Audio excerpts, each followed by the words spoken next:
Ernst Erich Dinkelmann, the 14th of May 1927 to 22 October 2010, was a South African rugby union player, most often playing as a lock.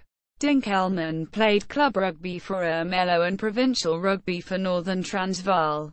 He won 6 caps for the South African national team, the Springboks, and was part of the 1951-52 South Africa Rugby Tour of Great Britain, Ireland and France, which lost only once in 31 matches, winning all 5 international tests.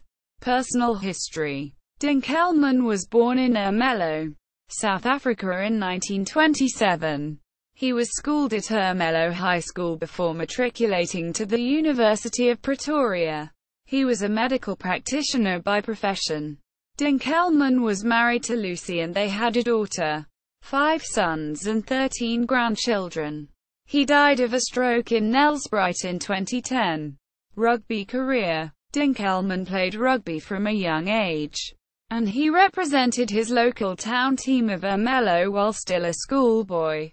But as a fly half, he later moved into the scrum, and was selected to represent provincial team Northern Transvaal.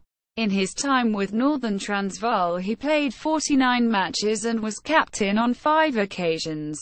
In 1951 Dinkelmann was selected for the 4th South African Tour of Great Britain.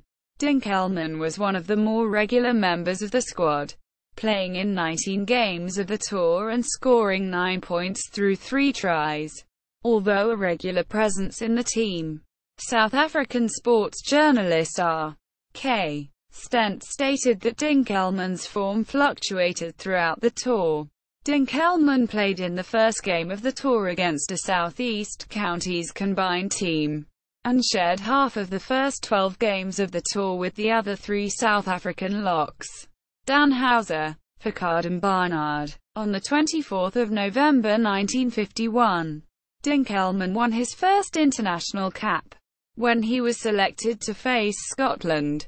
The match was a one-sided affair with South Africa in complete control. Every member of the pack, apart from Stephen Fry, finishing on the score sheet.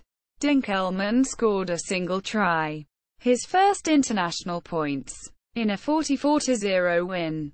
Rested for the next game, against North of Scotland, Dinkelmann was back in the team for a win over Ulster before facing Ireland at Lansdowne Road.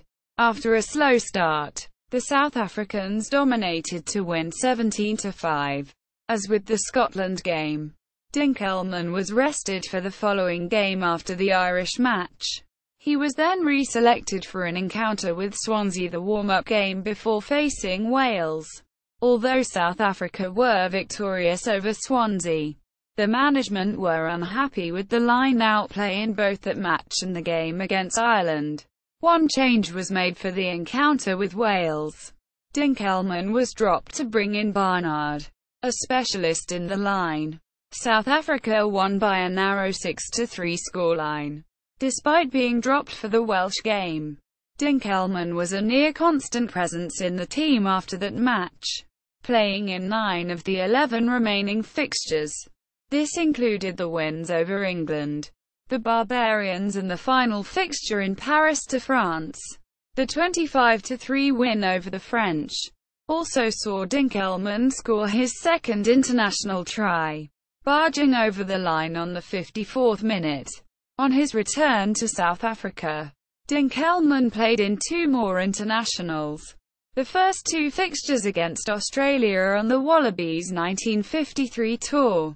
The first match, held at Johannesburg, saw the Springboks win by a 25-3 scoreline. But the very next game saw Australia rally to win 14-18 and level the series. This was South Africa's first loss in 15 years, and was attributed to the team trying to run with the ball in an attempt to play to the crowd. With 2 games left to win the series, the South African selectors reacted by making 6 changes. Dinkelmann was one of those dropped and never represented his country again. Notes. Bibliography. Billot, John. 1974. Springboks in Wales. Ferndale, Ron Jones Publications. Griffiths, John. 1987. The Phoenix Book of International Rugby Records.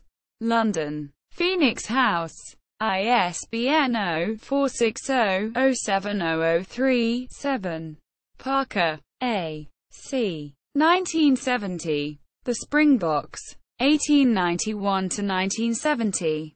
London. Castle and Company Limited. ISBN 0-304-93591-3.